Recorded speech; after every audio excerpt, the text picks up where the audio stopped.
Eklavya model school में कार्यरत प्राचार्य आप सभी का अभिनंदन। देश के स्वतंत्रता संग्राम में और कला एवं संस्कृति को संजोकर रखने वाली जो एक जनजाति का समूह है, इन समूहों में शिक्षा के माध्यम में जो जागरण का काम आप कर रहे हैं वो निश्चित रूप से अतुलनीय है और मैं इसके लिए आप सबका साधुवाद व्यक्त करता हूँ। विशेष रूप से विशेष परिस्थितियों में नवोदय विद्यालय और एकलव्य मॉडल स्कूल लगभग एक ही तरह का स्वरूप है। चुनौतियां बहुत हैं, मैं बैठकर आपको सुन रहा था, बीच बीच में उनका मैं उल्लेख करूंगा। अभी मुझे जो दायित्व दिया गया है आपके साथ राष्ट्रीय शिक्षा नीति पर चर्चा करने के लिए, what are the objectives of national education policy, what are the features of national education policy and how it can be implemented in the school system, what are the requirements from the head of the schools, that we will discuss in this 45 minutes period. I hope that, or it is expected, at least from head of the institution, from the all schools across the country, that they might have read राष्ट्रीय शिक्षा नीति। आप सबने पढ़ी होगी। मैं ये जी, जब आप कहते हैं पढ़ी है आपने, then what is the first objective of national education policy? You can say aim or objective, anyway, but it should be the correct statement. Please. Experience learning. आप उसका आउटकम बता रहे हैं।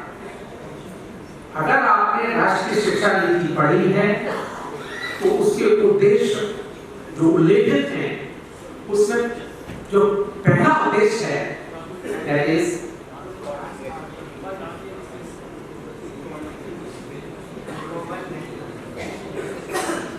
to recognize, identify, foster the unique capability of each child by motivating the students, teachers, principals for holistic development of the child. So there is two words rather than three: recognizing, identifying, fostering the unique capability. That shows that each child is having a unique capability. हर बच्चे में कोई ना कोई प्रतिभा है और उस प्रतिभा को उजागर करने का काम, उस प्रतिभा को पहचानने का काम, उस प्रतिभा को और ज्यादा बढ़ाने का काम शिक्षा का है और वो स्कूल माध्यम से ही संभव है जिसको आप लीड कर रहे हैं। The second objective, there is a list of objectives but I have identified only 3-4. That is to instill among the learner a deep-rooted pride in being Indian. Bharat होने का गौरव उस बच्चे में हो स्कूली शिक्षा प्राप्त होने के बाद। The third main objective is to develop knowledge, skill. Thank you. Thank you. ये कहाँ से होगा? ये next. ठीक है. The third objective is to make him a global citizen. And the fourth is to develop good human being. To develop a good human being. So these are the four aims, although there is a long list, but the most recognized aim of NEP are global citizen, good human being, recognizing the unique capability of child and deep-rooted pride of being Indian. When we say holistic development of the students, what it means? It means, number one, he or she should be having the 21st century skills. When we say 21st century skills, what it means? Anybody? You see, CBSE has released a handbook on 21st century skills. It is available on the website. I will also convey you a list of resources having the links to Arvind, who will give you its copy to everybody, which is having all links of resources related to NEP. So whenever you are having time, you can download it, you can have a print copy of it, and you must read it. So 21st century skills, there are three. One is learning skill, second is literacy skill, and third is life skill. When we say learning skill, so as you have mentioned, creative thinking, critical skill, creativity, communication, collaboration. There are 4 C under learning skill. The second is literacy skill, INT, information literacy, media literacy, technology literacy, as somebody has told. The third is life skills, Phillips. Phillips मतलब flexibility, leadership, initiative, productivity, social skills. So these all 12 skills come together under 21st century skills. So when you are implementing NEP, the learning means while imparting the teaching learning process in the classroom, irrespective of any subject, these skills should be developed during the period of schooling. Then only you can say that my child is now equipped with 21st century skills. The second component is manifestation of knowledge as a perfection. When we say perfection, manifestation of knowledge, Gandhi ji कहते थे शिक्षा क्या है? अंतर्निहित शक्तियों का मानवीयकरण। अंदर सब कुछ है। स्कूल और शिक्षक उन अंतर्निहित शक्तियों को उजागर कर रहा है।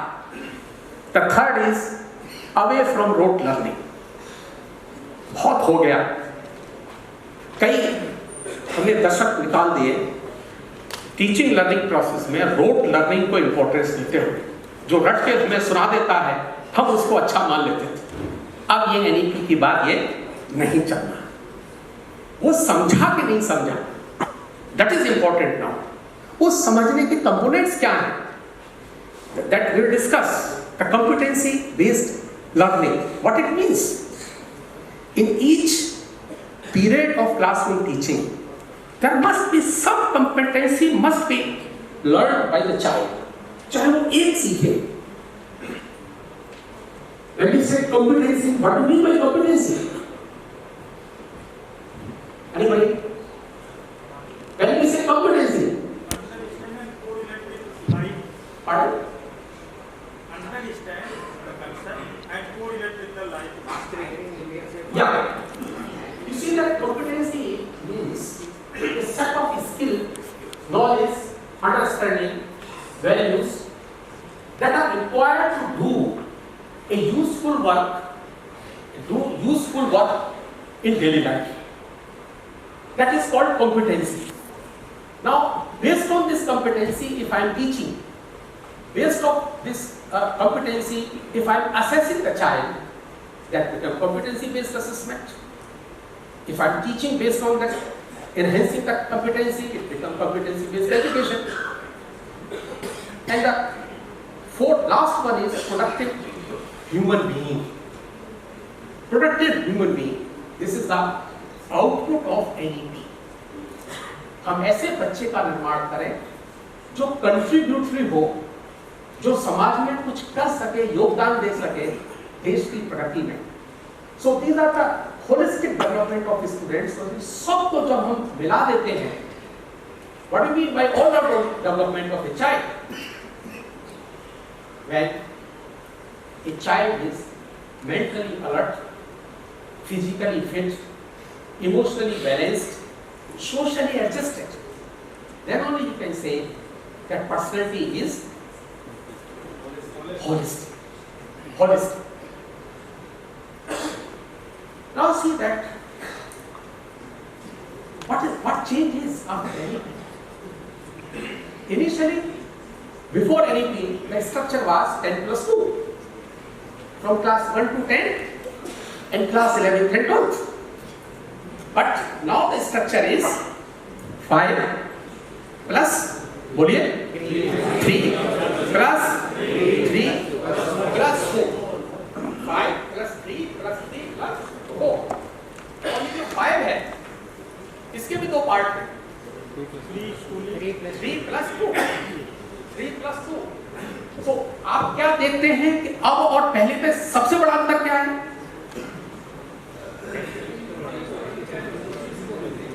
बोलिए. Foundational stage. पहले हम फर्स्ट से स्टार्ट करते थे, अभी हम फर्स्ट से पहले 3 साल और दे रहे हैं बच्चे को तैयार करने के लिए. So basic difference is that. शेष तो था ही, प्राइमरी 5 था, उसके बाद 3 मिडिल था, उसके बाद फिर हमारा 9th 10th 11th 12th. इन 9th 10th 11th 12th को मिलाकर उन्होंने कर दिया 4 year secondary stage. Now we will not say senior secondary stage. See, secondary stage which is having 2 parts, 9th 10th 11th 12th. So this is the basic difference that we are having a foundational stage. And NEP also described the pedagogy to be used at what stage. किस तरह की pedagogy किस stage पे आप use करेंगे? So you see that at foundation stage, play-based learning. There is no book is required, only activity. When you get to preparatory stage, play, discovery, activity-based and interactive in the classroom. At middle stage, experiential learning in life sciences, mathematics, art, social science and community. And at secondary stage, multidisciplinary study, greater critical thinking, flexibility and student choice of subject. So, basic difference is foundation, introduction of foundation stage, and now there is no senior secondary. That block is secondary only. For that, when you are creating a new structure, for that new curriculum is also required. And new curriculum is, first thing is competency-based education. When we say the competency-based education, that is the shift towards the competency-based learning. Second is art, sports, ICT integration across the subject. Third is scientific temper and human values. No hard separation in the subject. Digital literacy and backless days. How many of you have seen a booklet released by NCERT on backless day? Only 1, 2, 3, 4, 5, 6. ऊपर भी है कोई? नहीं. So out of 410 schools, only 6 or 7 maximum you have seen. The very important concept of backless days, for which NCERT has released a booklet. Please read it. I will explain it on the further slide. Backless days is having 5 parts in that booklet. Activities are giving small activities. Educational tours, experiments, natural exploration, survey, case study, interviews involving community and parents. So this is the important feature and change. 2 things are important: competency-based education and backless days. Now, multilingual and the power of language learning. What is the direction of NEP? Who will tell? On multilingualism.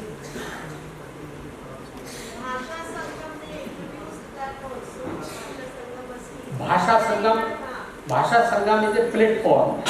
Okay? But what is the direction of NEP on multilingualism?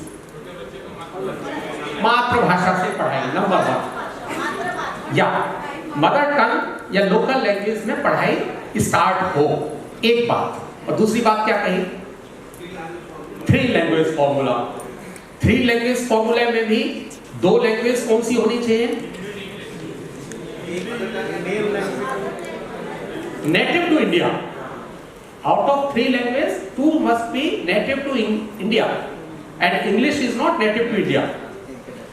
So, by 3 language formula, at least 2 must be regional language, scheduled language, or local language of India, originated in India. Medium of instruction up to grade 5 तो compulsory है, and preferably till grade 8 and beyond will be home language, mother tongue or language. This is the first thing.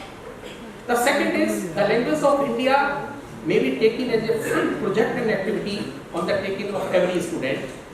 3 languages to be taught will be decided by state public duty. At least 2 of these 3 languages are to be native to India.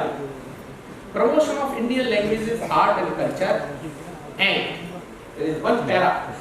The foreign languages will also be offered at secondary level to learn about the culture of the world and enrich the global world. Navodaya Vidyalaya are the only organization in the country who are having 3 language formula since 1986 in true spirit. True spirit. Local वहां की 3 language समझ लेना थोड़ा सा आसान है in comparison to जो नवोदय के हैं. कौन कौन लोग हैं, हाथ खड़े करेंगे? अरे वाह, बहुत सारे लोग. So you see, you know that third language of non linguistic area, अगर झांसी का बच्चा है तो नॉन हिंदी एरिया के किसी स्टेट की वो लैंग्वेज वहां सीखेगा माइग्रेशन के अंतर्गत. और in JNVs, 37 JNVs, we are having German language, and a particular teacher is appointed for that, although it is on contract basis. Vocational education. मैं ये मानता हूं कि जितने परिवर्तन नेशनल एजुकेशन पॉलिसी में हैं, उसमें बहुत बड़ा परिवर्तन vocational education. Learner through the school and higher education system shall have exposure to vocational education at every stage of the way.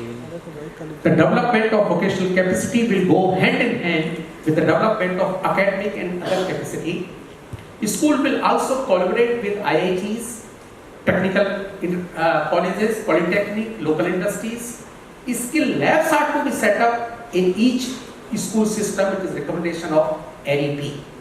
And I think some schools are PM3 schools also. EMRS?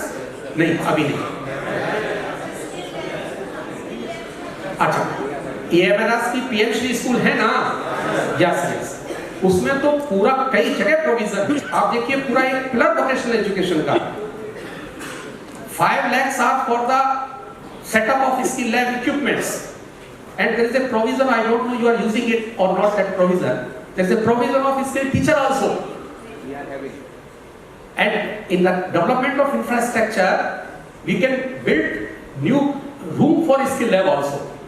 We are constructing in each Navodaya Vidyalaya 15 square feet का 1500 square feet का एक separate skill lab, and that will be constructed within 1 year in all Navodaya Vidyalaya. So, apart from that, is there any skill subject in your school? Are you having? Yes. Okay. How many of you are aware that CBSE is having a skill subject? All are aware. There are, I think, more than 33 skill modules at class 6, 7, 8. If you are registering your students in that skill module at CBSE portal, there are 12 hours modules only. That students will get online certificate from CBSE. Just entering the details. Many of the schools are having the skill module, but they are not uploading on the CBSE website. Therefore, the students are not getting the certificate from CBSE. आप में से किसी school में मिले हैं जिन्होंने skill module पढ़ाया हो, जैसे डायरेक्शन ऑफ सीबीएसई 12 घंटे का स्किल मॉड्यूल अडॉप्ट किया हो और बच्चों को सर्टिफिकेट मिले हो? अभी हम लोग सर 1-2 महीने ही हुए हैं ज्वाइन। अच्छा कोई बात नहीं, स्कूल तो चल रहा होगा ना पहले से? पता नहीं। पता नहीं, आप कोई बात नहीं, आप पता करना। अगर आपके स्कूल में नहीं है, 12 घंटे का एक मॉड्यूल है, कोई भी टीचर उसको इम्प्लीमेंट कर सकता है। आप सीबीएसई की एकेडमिक वेबसाइट में वोकेशनल एजुकेशन के या स्किल एजुकेशन के टैब पे जाइए, वहां पर पूरा स्किल एजुकेशन का सारे रिसोर्सेज, सारे सब्जेक्ट, उस सब्जेक्ट को चलाने के लिए क्या क्या इक्विपमेंट चाहिए, उस सब्जेक्ट के लिए टीचर की क्या क्वालिफिकेशन होनी चाहिए, syllabus, every resource is available, so you can use it if you agree. और सबसे बड़ी बात एनसीएफ एसई पे मैं बात करूंगा, वहां क्या भी है कि vocational education has been introduced as skill subject just like Hindi, English, Math, Science from class 6 onwards, और इस साल क्लास 6 में इंट्रोड्यूस हो गया है। आपको पता है, किताब आ गई स्कूल में, चेक कर लीजिए, ठीक है। वोकेशनल एजुकेशन, आर्ट एजुकेशन और physical education are not the grade वाले subjects, now they are proper subject at part as Hindi, English, Science, Math, Social Science. So you have to allot the period for that. You have the books are already printed by NCERT and our 90% is Navodaya. We have received the physical education textbook, vocational education textbook and art education textbook. Class 6 on. Next year we will go to class 7, then progressively these subjects will be introduced. Now I'm coming on National Curriculum Framework 2023. आप में से कितने लोगों ने इसको देखा है? अभी मैं पढ़ा नहीं पूछ रहा हूं, देखा। लगभग 50 हाथ खड़े हुए। जिन्होंने हाथ खड़े किए हैं वो ये बताएं कि उसमें कितने पेजेस हैं? कितना? यस, इसका मतलब आपने देखा 600 के लगभग पेजेस। अब दूसरा प्रश्न है, कितनों ने उसको पढ़ा है? लाइन बाय लाइन नहीं पढ़ा है, तो पढ़ाने का मतलब 600 पेज पढ़े हैं साहब मैंने। मैं अभी ये नहीं कह रहा हूं कितना याद है, ये नहीं पूछ रहा हूं, लेकिन कम से कम आप सोचो, अगर शिक्षा समाज एनसीईआरटी को इंप्लीमेंट कौन करेगा? स्कूल। एनसीईआरटी तो बना के हमारे हाथ में दे दिया, इंप्लीमेंट कौन करेगा? School system. स्कूल में इंप्लीमेंट कौन करेगा? टीचर और प्रिंसिपल। और वो अगर उसको पढ़े नहीं तो 600 पेज का जो मोटा बुकलेट है वो लाइब्रेरी में या कहीं अलमारी में प्रदर्शन करने की चीज बन के रह जाएगी।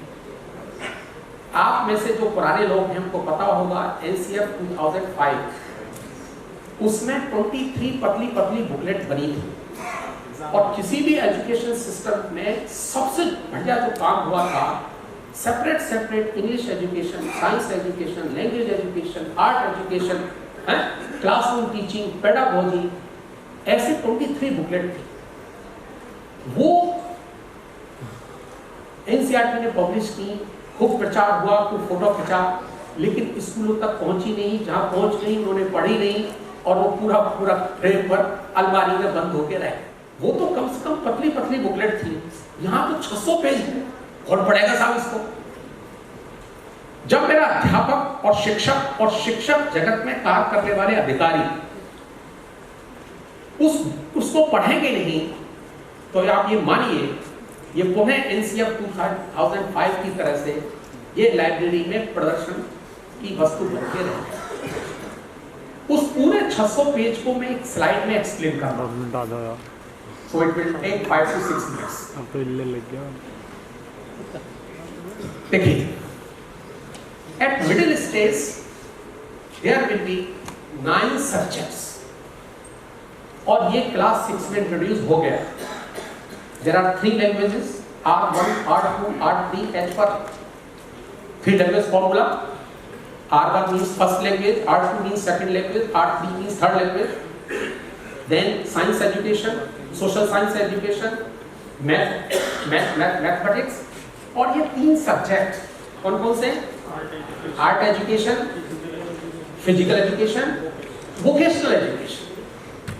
और एनसीईआरटी का डायरेक्शन है कि वोकेशनल एजुकेशन को क्लास में पढ़ाने के लिए अलग से अध्यापक रखने की जरूरत नहीं। किसने वोकेशनल एजुकेशन की किताब देखी है? आप में से क्लास 6 एक ने देखी, 2 ने देखी, 10 लोगों ने देखी।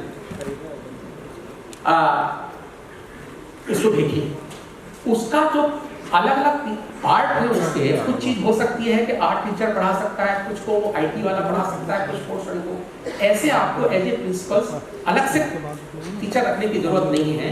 उसके बहुत थोड़ा मटेरियल है, बहुत मोटी किताब नहीं है, बट आप अगर इम्प्लीमेंट करेंगे तो उसका केवल तरीका ये है, principal has to read first, then allot the related content to the particular concern teacher in the classroom to implement the curriculum of vocational education. Class secondary stage में क्या अंतर आया है? कितने सब्जेक्ट बढ़े?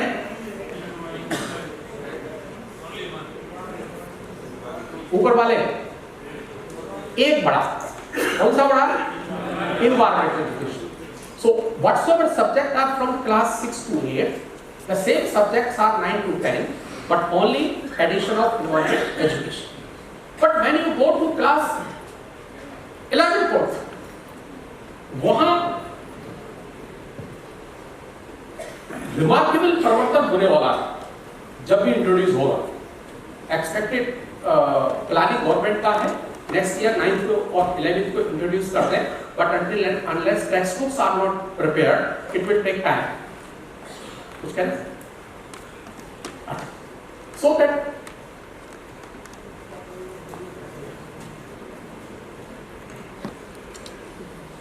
अभी 10 मिनट है मेरे पास, ठीक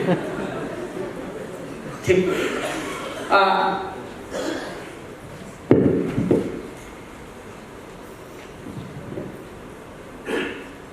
Two languages, one native to India. There are 4 groups in that subject. Her group में 7 8 10 सब्जेक्ट का एक बकेट है। एनसीईआरटी क्या कह रहा है? 2 तो लैंग्वेज वहां से ली जाएंगी और the remaining 4 subject group 2, group 3, group 4 में से छांटे जाएंगे और वो कम से कम 2 ग्रुप होने चाहिए। ये कंडीशन है। अब एनसीईआरटी का वो उठा के खोलेंगे तब आपको वो पता लगेगा। So this is the regarding the subject. There are 5 parts in that subject and if you go to learning standard, आप में से बहुतों ने नाम सुना होगा लर्निंग आउटकम, लेकिन अब एनसीईआरटी क्या कह रहा है? करिकुलम एम, उससे निकला करिकुलम गोल, उससे निकलेंगी कॉम्पिटेंसीज और उससे निकलेगा लर्निंग आउटकम। हर स्टेज का एनसीईआरटी में बहुत खूबसूरत चीज है। साइंस पढ़ाने के लिए मिडिल स्टेज पर लर्निंग करिकुलम गोल क्या है, करिकुलम एम क्या है, उससे क्या कॉम्पिटेंसी डेवलप होगी, CC1, CC2, CC3 like that, और उससे आउटकम क्या निकलेगा, ये आपको पहले आप पढ़े, उसकी कॉपी टीचर को दें, टीचर उसके बेस पे लेसन प्लान बनाए, क्वेश्चन आंसर असेसमेंट उसके हिसाब से हो, then it has to be implemented. अब मैं थोड़ा कुछ 5-6 टॉपिक्स हैं जो जनरली एनईपी के इंप्लीमेंटेशन की टर्म्स हैं, जैसे एनपीएससी एंड एनसीटीई ने नेशनल प्रोफेशनल स्टैंडर्ड्स बनाए हैं टीचर्स के, और उसमें 3 तरह के टीचर को डेजिग्नेट किया है: प्रवीण शिक्षक, उन्नत शिक्षक, कौशल शिक्षक, proficient teacher, advance teacher, expert teacher. इन सबके डोमेन्स हैं और उनके फिर फीचर्स हैं। अगर इस टीचर ने core and values and ethics में कॉन्स्टिट्यूशन वैल्यू के कैरेक्टरिस्टिक्स हैं, वो अगर उसको आता है, ये 6 जो कैरेक्टरिस्टिक्स है वो आती है, तब वो कहलाएगा कि उसका स्टैंडर्ड 1 कंप्लीट है। ऐसे ही knowledge and practice and professional growth and development में डोमेन है, डोमेन के फीचर्स हैं जिससे कि वो उस स्टैंडर्ड को प्राप्त करेगा, then he will be called as a proficient teacher, advance teacher और एक्सपर्ट टीचर। एक नेशनल मेंटरिंग मिशन है एनसीटीई का, जिसमें देश के जो सीनियर और एक्सपीरियंस टीचर है वो डेटा अपना अपलोड करते हैं और वो वहां के माध्यम से कोई भी टीचर उनको मेंटर बनाकर उनसे मेंटरिंग करा सकता है। एक है एनईपी का, कितने घंटे ट्रेनिंग करनी है? 50 आवर्स। 50 आवर्स लिख तो दिया एनईपी में, पर होगी कैसे? इसके लिए एनसीईआरटी ने एक बुकलेट निकाली, आप सब पढ़े, 50 आवर्स सीपीडी, और उसमें उन्होंने कहा, उसमें बहुत सारे विकल्प दिए हैं। उसमें वो ये भी कह रहे हैं कि अगर कोई टीचर बोर्ड का क्वेश्चन पेपर बना रहा है तो वो भी सीपीडी का पार्ट होगा। अगर कोई किसी चैनल पर 1.5 घंटे का 1 घंटे का सेशन ले रहा है, वो भी सीपीडी का पार्ट, कहीं रिसोर्स पर्सन में जा रहा है वो भी सीपीडी का पार्ट होगा।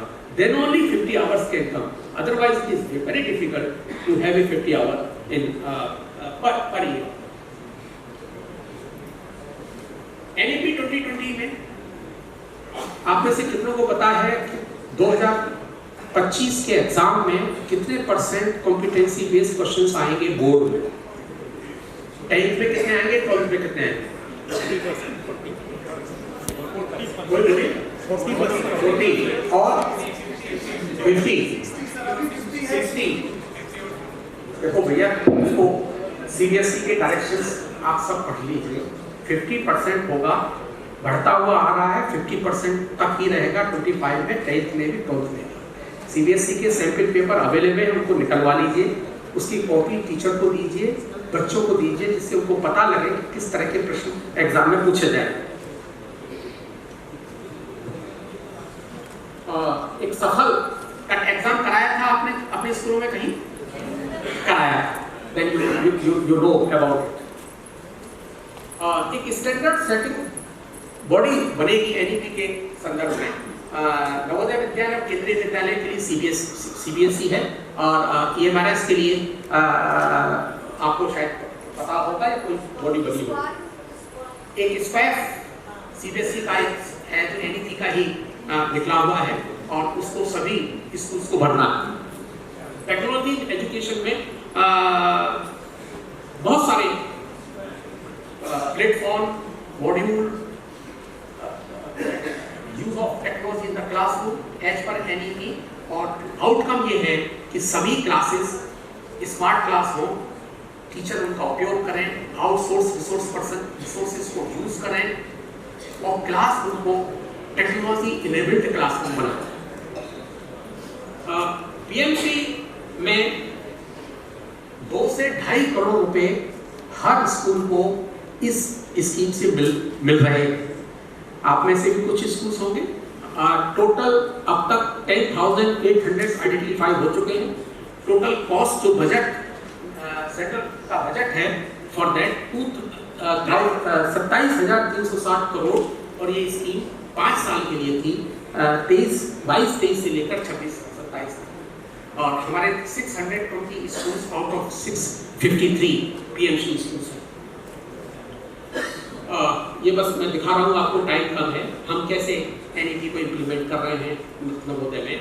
हमारे सारे teachers art integrated, sports integrated, story telling based pedagogy में ट्रेन हमने किए हैं पिछले 2 साल के अंतर्गत। एक्सपीरियंशियल लर्निंग में लगभग 258 स्कूल्स में हमारे ओपन साइंस पार्क है, मैथमेटिक्स पार्क है, सोशल साइंस पार्क है, एक्सपोजर विजिट है। 3 लैंग्वेज फॉर्मूला की मैं आपसे बात कर चुका हूँ। माइग्रेशन हमारे यहाँ होता है, 30% बच्चे एक दूसरे लिंग्विस्टिक स्टेट में 1 साल के लिए पढ़ने जाते हैं माइग्रेशन स्कीम को, और 3 लैंग्वेज फॉर्मूला को कंप्लीट करने के लिए। असेसमेंट में 50% competency based question. Skill integration में 5 स्किल मॉड्यूल्स हमने अडॉप्ट किए हैं 6 to 8 तक। बाद 18 स्किल सब्जेक्ट्स चल रहे हैं क्लास 11-12 में, और 12 स्किल सब्जेक्ट्स चल रहे हैं क्लास 9-10 में 400 JMBs जिसमें आपको बहुत जल्दी स्किल का इक्विपमेंट मिलने वाले हैं।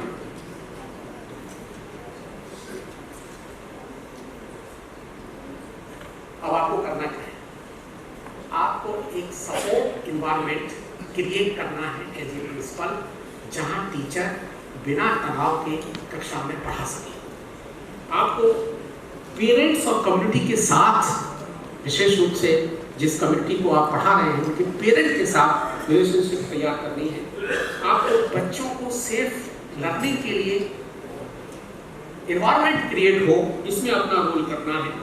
आपको NCFSE को इम्प्लीमेंट करने के लिए जो की फीचर्स हैं ये आपको करना है।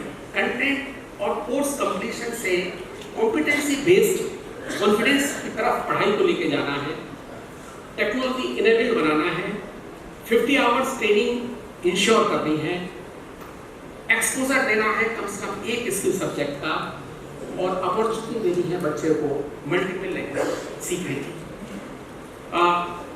उसके बाद एक छोटी सी कविता है जो मैं आपको पढ़ के सुनाना चाह रहा हूँ। जो रेजिडेंशियल स्कूल से बच्चे की क्या अपेक्षा है, वो क्या चाहता है, आप उसको सुनिए। ये नवोदय के परिप्रेक्ष्य में और आपके परिप्रेक्ष्य में भी कुछ प्रश्न खड़ा करती है। एक बच्चा कहता है स्कूल के बारे में, if this is not a place where tears are understood, where do I go to cry. अगर स्कूल ऐसी जगह नहीं है जहां मेरे आंसुओं को कोई समझ सके, तो मैं प्रश्न पूछने के लिए कहां जाऊं? If school is not the place where my spirits can take wing, where do I go to see?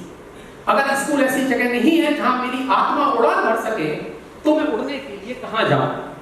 If school is not a place where my questions can be asked, where do I go to see? अगर school ऐसी जगह नहीं है जहां मैं प्रश्न पूछ सकूं, तो फिर प्रश्न पूछने कहां जाऊं? If school is not a place where you will accept me as I am, हम अक्सर कंडीशन लगा के एक्सेप्ट करते हैं अपने घर में अपने बच्चे को भी। तो फर्स्ट आ जाएगा तो मैं तुझे प्यार करूंगा। अरे फर्स्ट से प्यार करा रहा है, बच्चे से प्यार कर रहा है।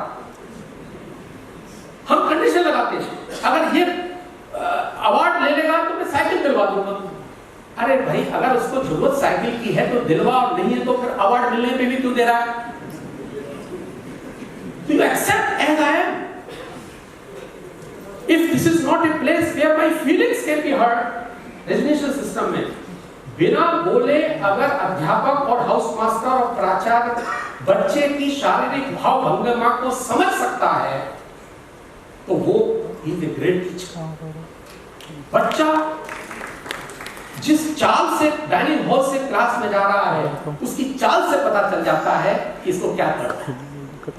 वो फीलिंग, वो चीज पकड़ने की क्षमता आपके अंदर और अध्यापक के अंदर होनी चाहिए।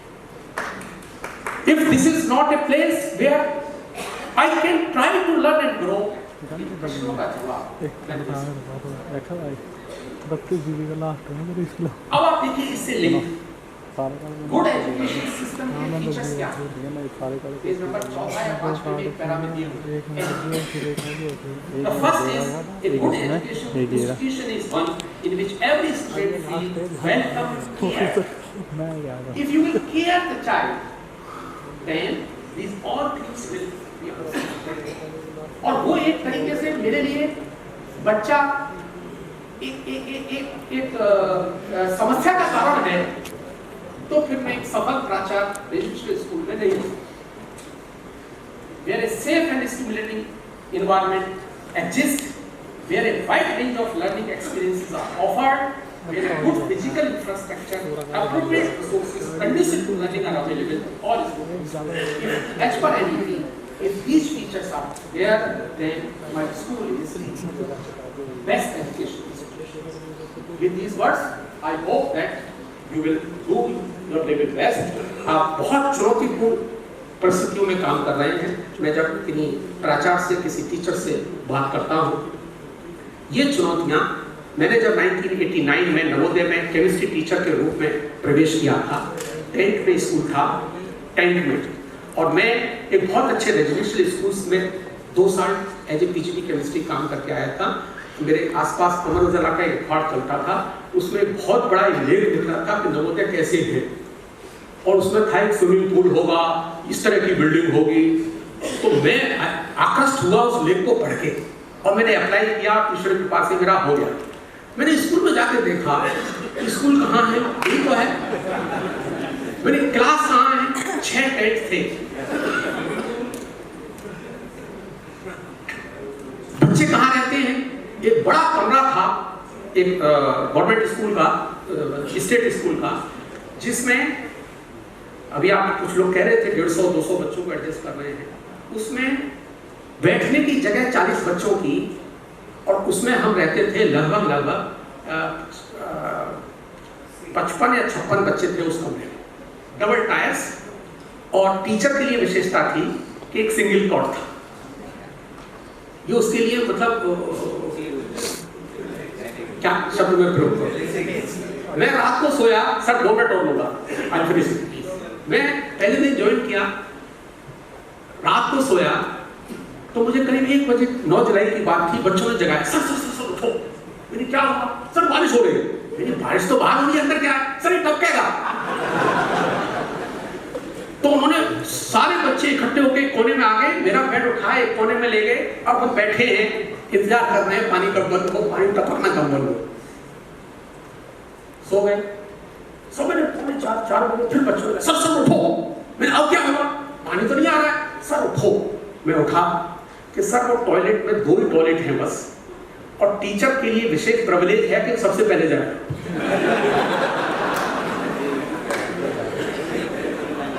और देखिए कैसी परिस्थिति थी। तो अब चाहे आप तैयार हैं उसके लिए नहीं, क्योंकि लाइन लगनी है फिर आप।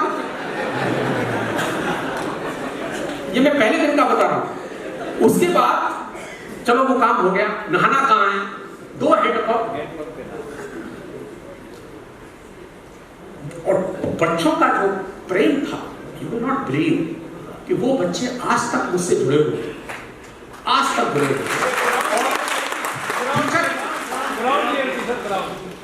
टीचर की सबसे बड़ी जो फिक्स डिपॉजिट है ना, वो है उस समय एज ए टीचर आपके द्वारा किया गया सैक्रिफाइस, वो बदलकर बहुत बड़ी एफडी में आता है। जब वो बच्चा शादी होने के बाद अपनी पत्नी को लेके मेरे घर आता है, जब अपनी शादी के लिए मुझसे जबरदस्ती करता है कि सर आपके पास टाइम है कि नहीं, आपको आना पड़ेगा, तो उससे बड़ा आप सोचो, मेरे लिए पैसा तो हमारे पास है नहीं, मास्टरों के पास, तो ये सबसे बड़ा धन है।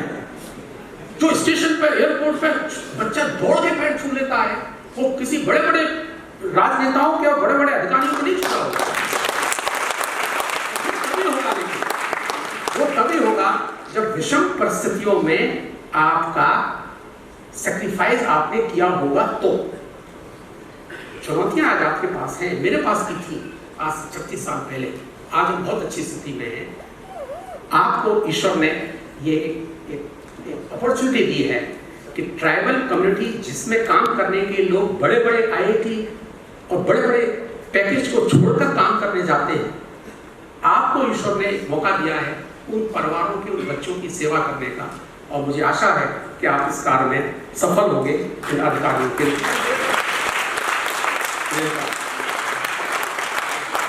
बहुत बहुत धन्यवाद। Thank you, Yanan ji. I wish you would not stop.